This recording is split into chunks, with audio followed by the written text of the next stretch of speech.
आपने आपके आसपास कुछ लोगों को देखा होगा कि जो आपके ही साथ में उनका करियर स्टार्ट करते हैं, बट कुछ समय बाद वो अपना करियर बिल्कुल टर्न अराउंड कर लेते हैं और मनी की जो रेस है उसमें वो फाइनेंशियल फ्रीडम अचीव कर लेते हैं। और आप सोचते हो कि साला आखिरकार इसके पास में ऐसी कौन सा गड़ा हुआ खजाना मिल गया कि इसने फाइनेंशियल फ्रीडम अचीव कर ली। तो गाइस, जरूरी नहीं कि हर किसी को खजाना ही मिले।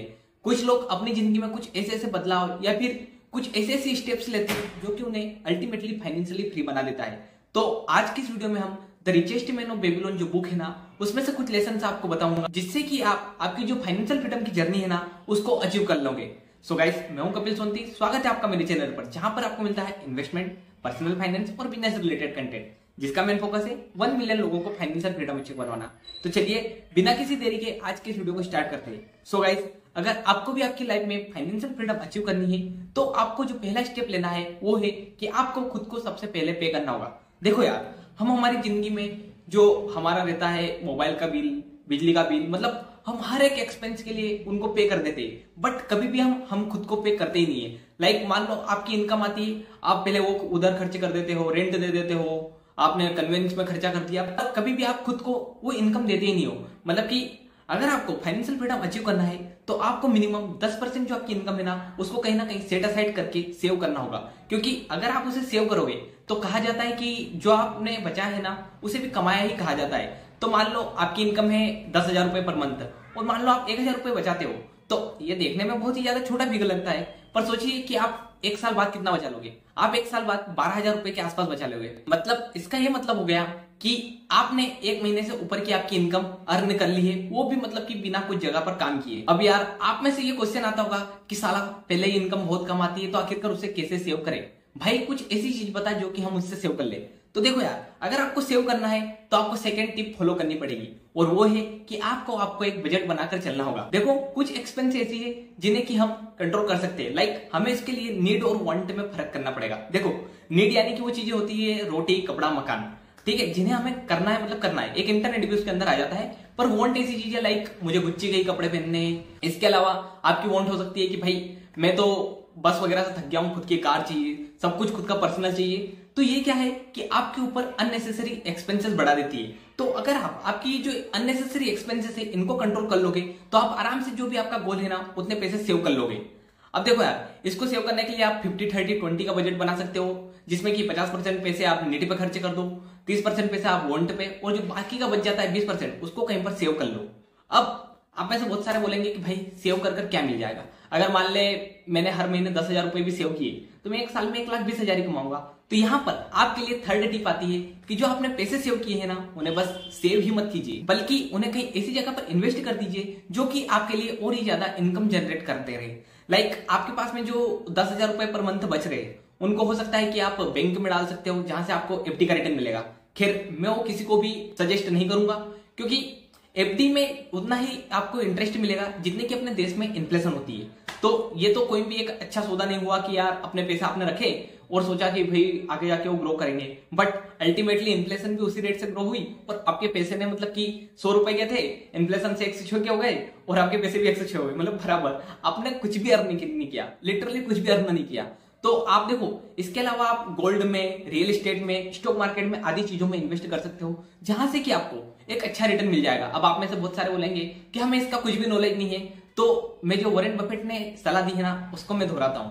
वो कहते हैं कि अगर आपको एक अच्छा इन्वेस्टर बनना है ना तो सीधी सी बात है इंडेक्स फंड में इन्वेस्ट कर दो, क्योंकि जो इंडेक्स फंड है ना वो 50% से ऊपर की जनता जो है ना उनको बीट कर देता है। तो आई होप आप समझ गए होंगे कि जो मेजोरिटी ऑफ जनता है ना उसको स्टॉक मार्केट में डायरेक्टली इन्वेस्ट करने की जरूरत नहीं है, बल्कि अपने म्यूचुअल फंड या फिर किसी भी फंड हाउस को पैसे दे देने और बोल देना कि भाई मेरे लिए तू एक काम कर, कुछ ज्यादा मत कर, बस इंडेक्स फंड खरीद दे। अब देखो इंडेक्स फंड का भी एक बेनिफिट ये है कि वो लो कॉस्ट होते हैं और साथ में उनमें रिटर्न आपको मार्केट रिटर्न का मिल जाता है, और इसके अलावा उनमें डाइवर्सिफिकेशन भी मिल जाता है। लाइक अगर आपने निफ्टी 50 में इन्वेस्ट किया तो उसमें 50 कंपनियां होती है, तो अच्छा खासा डाइवर्सिफिकेशन हो जाता है कि आपके पैसे नहीं डूबेंगे। अब देखो यार, कुछ लोग ऐसे होते हैं कि जो फर्स्ट की 2 टिप है ना उनको फॉलो कर लेते हैं, लाइक वो पैसे भी सेव कर लेते हैं, पर कुछ वो ऐसी हरकतें करते हैं जिससे कि जो उनकी सारी की सारी जो हार्ड अर्न मनी होते हैं ना वो सारे के सारे वो लोगों पर लुटा देते हैं। लाइक मैंने मतलब कि अभी कुछ दिन पहले ही न्यूज में देखा था कि कुछ एक बंदे ने मतलब कि बहुत ज्यादा बेचारे मेहनत से पैसे कमाए उसके रिटायरमेंट के लिए, पर कुछ लोगों ने उसे झांसा दिया कि हम आपको इतना रिटर्न दे देंगे, हम आपको इतना रिटर्न दे देंगे,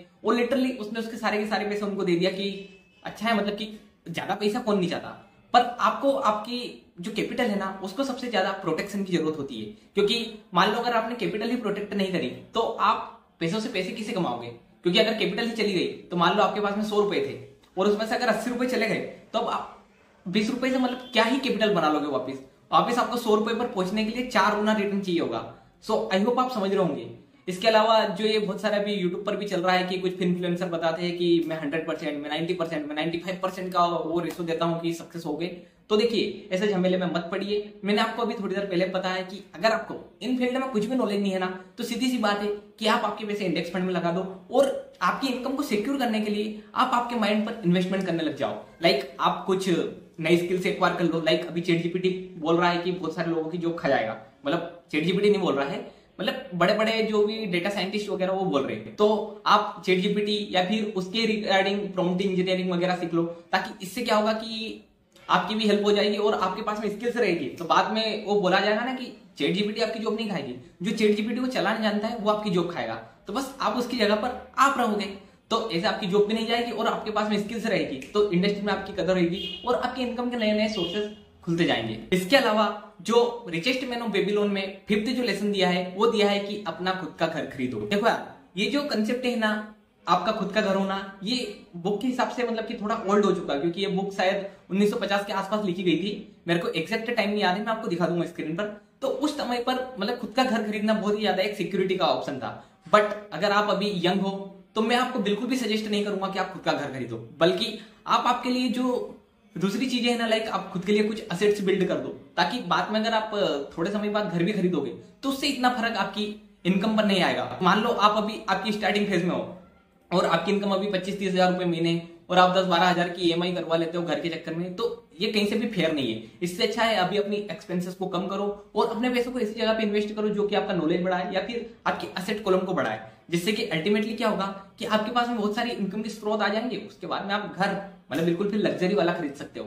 आई होप आप समझ रहे होंगे। और देखो यार ऑथर ने भी गलत बिल्कुल भी नहीं कहा है। अगर आपके पास में खुद का घर रहता है तो क्या होता है कि खुद का घर अगर है तो आपका रेंट का जो एक बहुत बड़ा चंक जाता है वो बच जाता है। लाइक मैं मेरा एग्जांपल देता हूँ, मैं अभी इंदौर में रह रहा हूँ तो यहाँ पर मेरा जो रूम रेंट है वो 3-3.5 हजार रुपए है बिजली बिल समेत।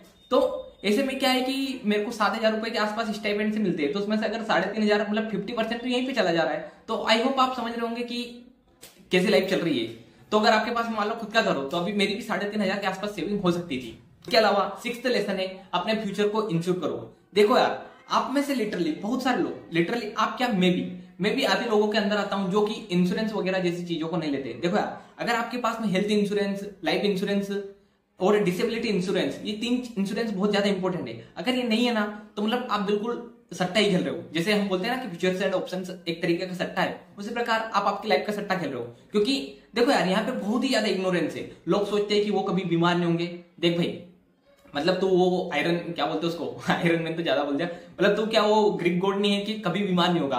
तो कभी ना कभी बीमार होगा, या फिर मान लो अपनी गलती से दूसरे की गलती से मान लो किसी ने अपने को एक्सीडेंट कर दिया तो अब मान लो आपको परमानेंट डिसेबिलिटी आ गई, या फिर मान लो कि किसी ने आपको ठोका और आपकी डेथ हो गई, तो कम से कम आपकी फैमिली का जो फ्यूचर सिक्योर हो जाए इतनी इनकम के लिए आप एक सम इंश्योर्ड करके इंश्योरेंस करवा लो।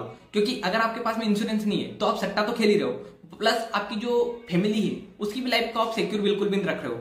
तो अगर आप चाहते हो कि अगर बाई चांस आपके साथ में कुछ ऐसा ऑप्शन हो जाए कि जिससे कि मतलब मैं कहना नहीं चाहता कि आपकी फैमिली को आपके सपोर्ट की जरूरत है पर आप नहीं रहे, तो उस समय पर जो आपको मिलेगा, जो पैसा जो मिलता है, तो वो कम से कम आपकी फैमिली की जो वेलबींग है उसको सुधार देगा। कि मतलब हाँ वो एक मिनिमम लाइफ तो जी लेंगे, नहीं तो वरना उनको पता है, आपको आपने देखा होगा कि लोगों को दर दर ठोकरें खानी पड़ जाती है पैसों के चक्कर में। और इसके अलावा जो इस बुक से 7वां लेसन है वो ये है कि जो आपकी अर्निंग की एबिलिटी है ना उसको इंक्रीज करो। देखो इसके बारे में मैंने आपको पहले बता दिया कि आप कुछ ऐसी नए कोर्सेज, नए सेमिनार्स या फिर कुछ ऐसी ऐसी चीजें ले सकते हो जो कि आपके माइंड को डेवलप करे। क्योंकि अगर आपके पास में नई स्किल है तो आप नई इंडस्ट्री में कूद सकते हो या फिर कुछ नया कर सकते हो। ऐसा नहीं कि बस आप वो क्या बोलते हैं कि पुराने खच्चर जैसे रह जाओ जो बस सामान ढोने का ही काम करे। सो आई होप आप समझ गए होंगे। इसके अलावा इस बुक में एक डेट क्लियर करने के ऑप्शन भी था कि जिसमें अगर मान लो कि आपके ऊपर बहुत ही ज्यादा कर्ज हो जाता है तो फिर आप अंदर से ही गिल्ट में आ जाते हो कि साला मैं इतना कर्जे चुका नहीं पाऊंगा, ऐसा रहेगा मेरी जिंदगी में, मतलब मेरी जिंदगी तो बर्बाद हो गई।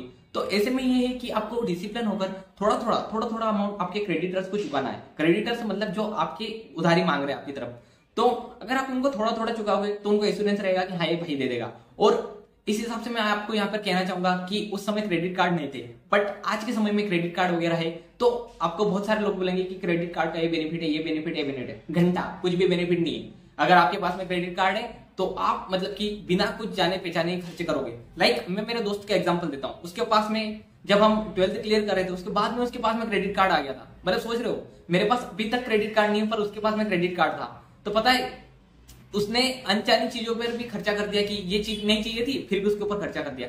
तो अगर आपके पास में क्रेडिट कार्ड या फिर ये ऐसी बाय नाउ पे लेटर जैसी चीजें है ना, तो उनको बोलो कि भाई तू मेरा पीछा छोड़ और ब्लू टिक नो रिप्लाई कर दो उनको। आई होप आप समझ रहे होंगे कि मैं किस दिशा में बोलना चाहता हूं। और लास्टली हम बात करेंगे कि कैसे आप आपके पास में अपना गुड लक अट्रैक्ट कर सकते हो।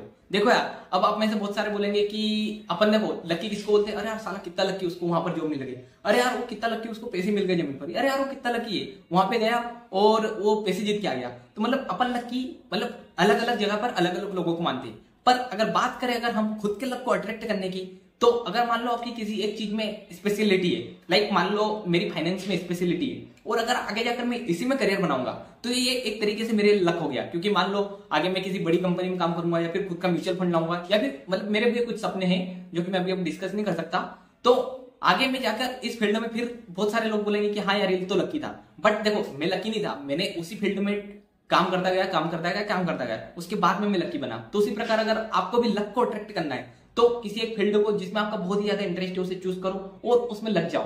क्योंकि जैसे ही आप लगोगे तो धीरे धीरे आपके पास में पावर ऑफ कंपाउंडिंग की वजह से नॉलेज एनहेंस होगा और आप उस इंडस्ट्री में राज भी कर सकते हो। सो गाइस, इस बुक से बस मुझे तो मेन यही सारी की सारी लर्निंग्स मिली है। चलिए एक बार कि हम इन सबको समराइज कर देते हैं। तो पहले हमने बात करी थी कि आपको खुद को सबसे पहले पे करना है और आप 1/10 जो भी आपकी इनकम आती है उसको आपको खुद को पे करना है। उसके लिए सेकंड पॉइंट पे बात करी थी कि आप बजट बना सकते हो। थर्ड था कि अगर आपने सेव कर लिया है तो उसको बस सेव ही मत करो, उसको इन्वेस्ट भी करना है। इन्वेस्ट करने के बाद में हमने चौथा बताया था कि जो आपने इन्वेस्ट किया है ना उस कैपिटल को आपको प्रोटेक्ट करना है चाहे कैसे भी। उसके बाद में हमने फिफ्थ पॉइंट में बात करी थी कि आपको खुद का घर क्यों नहीं लेना चाहिए और क्यों ले लेना चाहिए। इसके अलावा सिक्स्थ पॉइंट में हमने इंश्योरेंस वगैरह लेने के बात करी थी। और सेवंथ पॉइंट में हमने बात की थी कि कैसे आप खुद की स्किल्स वगैरह इंप्रूव करके आपकी और भी ज्यादा इनकम की एबिलिटी बढ़ा सकते हो। इसके अलावा हमने 2 बोनस पॉइंट के ऊपर भी बात करी थी कि अगर आपको डेट चुकानी है तो कैसे आप डिसिप्लिन होकर थोड़ा थोड़ा अमाउंट करके भी डेट चुका सकते हो। और लास्टली हमने कैसे आप अपने लक को अपने पास में वो अट्रैक्ट कर सकते हो उसके बारे में बात करी थी। सो गाइस, ये वीडियो अगर आपको पसंद आया है तो वीडियो को लाइक करना, चैनल को सब्सक्राइब करना और साथ ही आप कमेंट कर सकते हो कि ऐसी ही मैं समरी किस बुक के ऊपर बनाऊं।